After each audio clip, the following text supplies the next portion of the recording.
Valérie Masson-Delmotte, qui est membre du Haut Conseil pour le climat et qui préside le groupe numéro 1 du GIEC, va nous faire une petite remise à niveau. Bonjour, je suis Valérie Masson-Delmotte, coprésidente du groupe de travail du GIEC qui porte sur les bases physiques du changement climatique.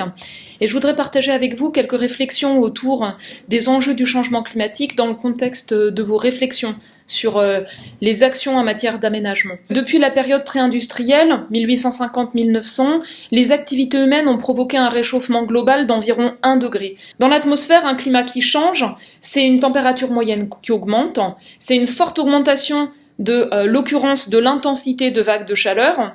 C'est également dans certaines régions un renforcement de l'intensité des pluies torrentielles, parce que l'atmosphère plus chaude peut transporter plus d'humidité. Et autour de la Méditerranée, par exemple, c'est également une intensification des phénomènes de sécheresse. Que peut-on dire pour la France?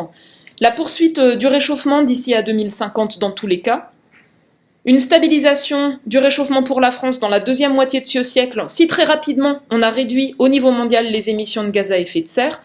Si ça n'est pas le cas, une accélération du réchauffement qui pourrait atteindre jusqu'à 4 degrés à horizon de la fin de ce siècle, de plus. La poursuite d'une diminution du nombre de jours de gel, la poursuite de l'augmentation des journées très chaudes, à horizon 2050 dans tous les cas, un doublement de l'occurrence de vagues de chaleur et des vagues de chaleur plus intenses. En cas de fort réchauffement, un signal clair d'une baisse des précipitations dans le sud de la France. La poursuite d'un risque d'augmentation de l'intensité des pluies extrêmes.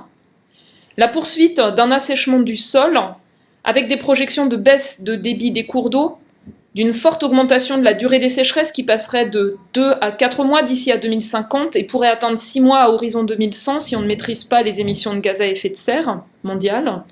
Et également une forte diminution de la recharge des nappes phréatiques et une augmentation du risque d'incendie sur tout le territoire. Chaque demi-degré compte, chaque année compte en termes d'émissions de gaz à effet de serre, chaque choix compte, et je compte sur vous. Je vous remercie. Est-ce qu'il faut se préparer au pire? Est-ce que les aménageurs doivent se préparer au pire et donc nous préparer au pire? Il me semble, pour aller vite, qu'effectivement, il y a 2 questions résultant de l'exposé de Valérie qui doivent vous inspirer tout le temps. La première, c'est est-ce que ce que je fais est compatible avec l'objectif net zéro? La deuxième question vous devez vous poser en permanence, c'est how bad can it be? C'est la question de l'adaptation. En termes d'aménagement, vous avez des exemples? Exemple, New York. New York a fait une opération consistant à ceinturer en fait Manhattan par une série de zones inondables qui sont en même temps des espaces publics, de sport, etc., qui sont considérés comme une très très grande réussite, en restaurant un système de communication par ferry parce qu'ils ont le souvenir de 2012 et de Sandy.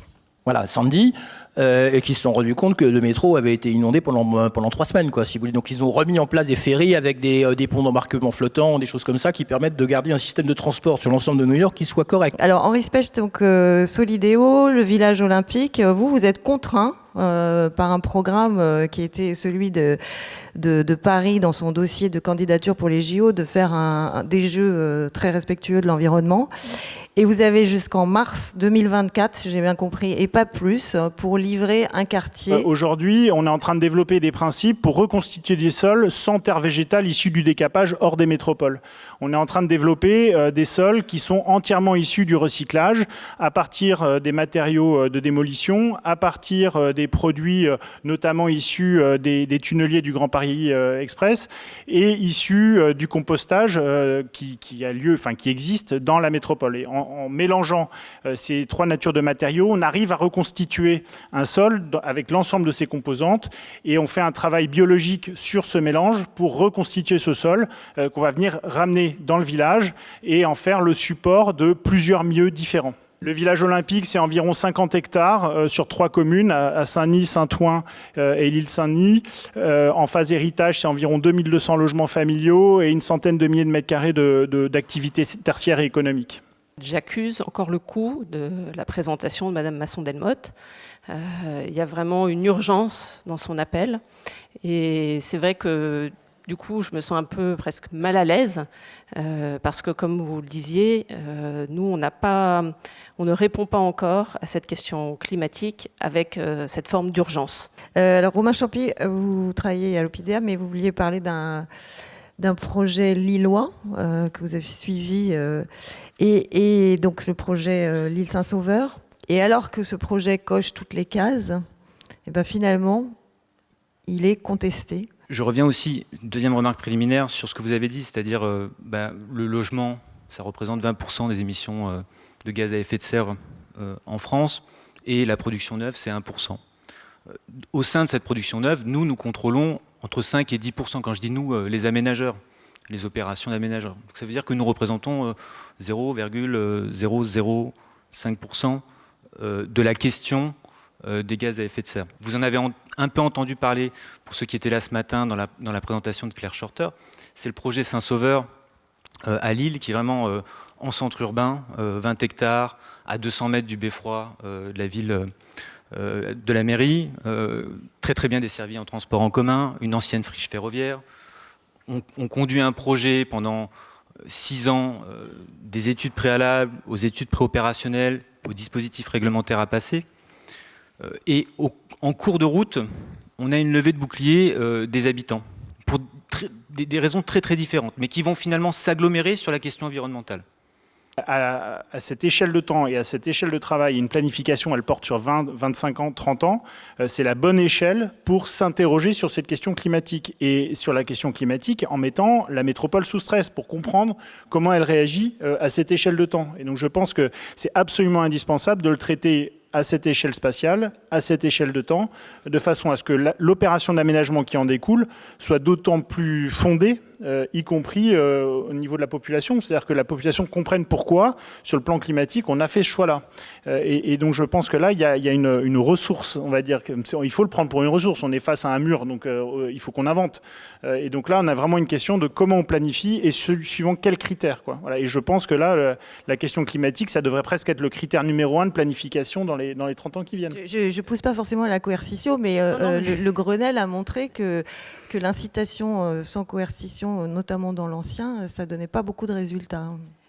Oui, et puis la réglementation thermique de ces 10 ou 15 dernières années a montré que lorsqu'on fixait des objectifs assez ambitieux, sur le plan réglementaire, ça obligeait tout le monde à passer le cap, à passer un cap technique. Toutes les entreprises de construction s'y mettent. Il faut constater, ce qui a eu le plus d'effets positifs, c'est la réglementation thermique. Et sans la réglementation thermique, on n'atteindrait pas le niveau de performance qu'on a aujourd'hui. Et ça donne un cap aux entreprises, la règle du jeu est claire, on sait conduire ça. Moi, ce qui me fait un peu peur dans la manière dont on envisage souvent la réglementation, c'est qu'on ne lui associe pas les moyens en face. Notamment quand je parle d'études d'impact. Ce n'est pas pour dire que l'Adréal ou l'État fait mal son boulot. C'est pas ça.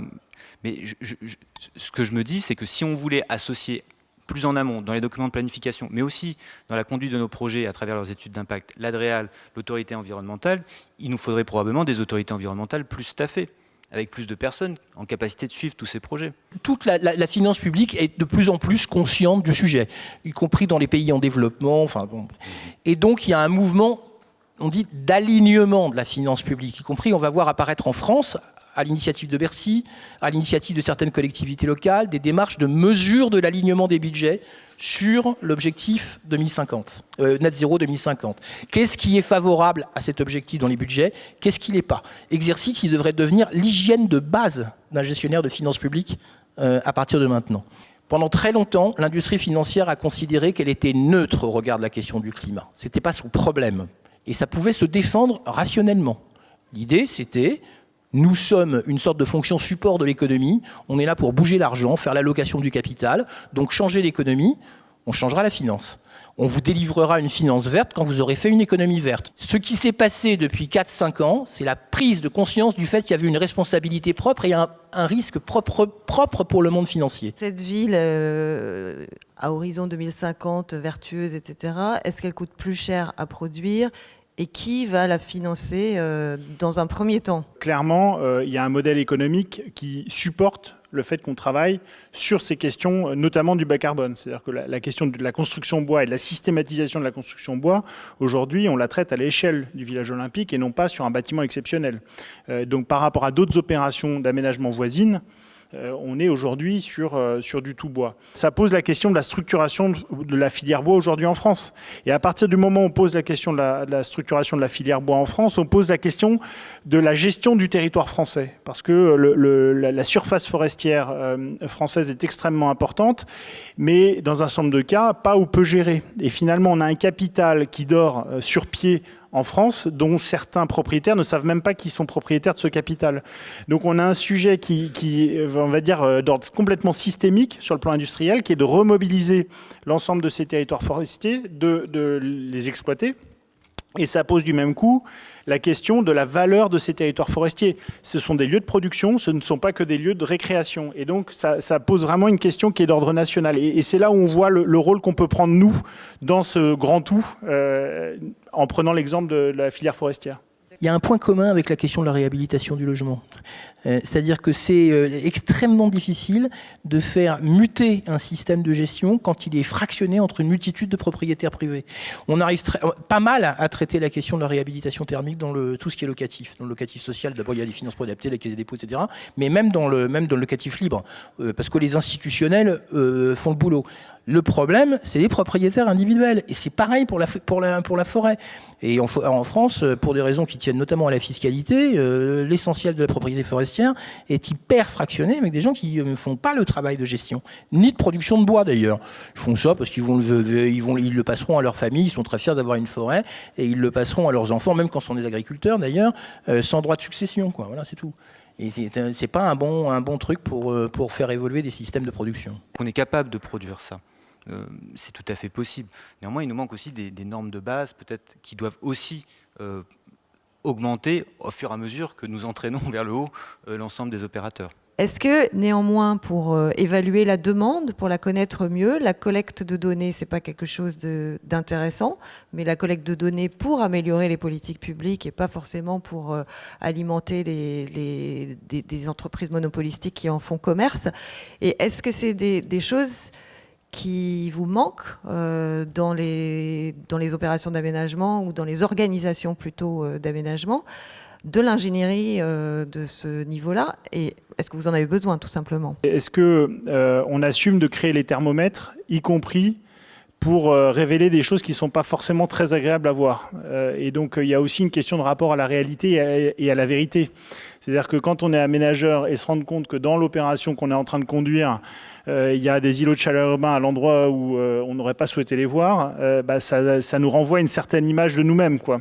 Et donc, il y a aussi un sujet collectif qui est d'assumer et de traiter les sujets tels qu'ils sont. Nous, on va essayer de rendre disponibles certaines données sur la qualité de l'air. Donc, c'est une expérimentation qui est en cours avec la Creative Factory, qui est la branche développement économique des industries culturelles et créatives de la Samoa, pour équiper avec une start-up nantaise l'île de Nantes de capteurs qui vont mesurer la qualité de l'air. Et l'intention, c'est de partager les résultats avec tout le monde. Ça renvoie aussi à la question quand même du modèle urbain français. Parce qu'on gagnerait beaucoup plus au plan écologique en réduisant l'étalement urbain, en arrêtant les centres commerciaux périphériques, qu'avec toutes les dépenses qu'il faudrait faire dans les nouveaux logements.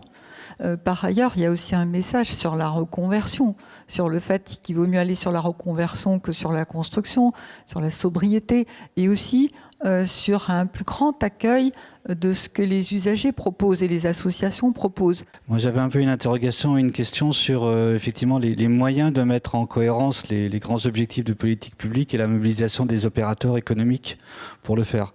Je reviens par rapport à ce que disait Henri Spetz, on n'a pas les JO tous les ans pour mobiliser une filière, et en l'occurrence pour organiser une filière bois.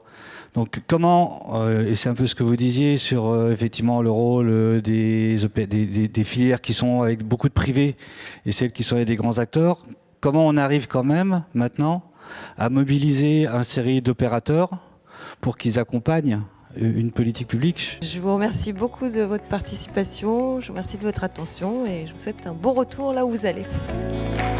Merci.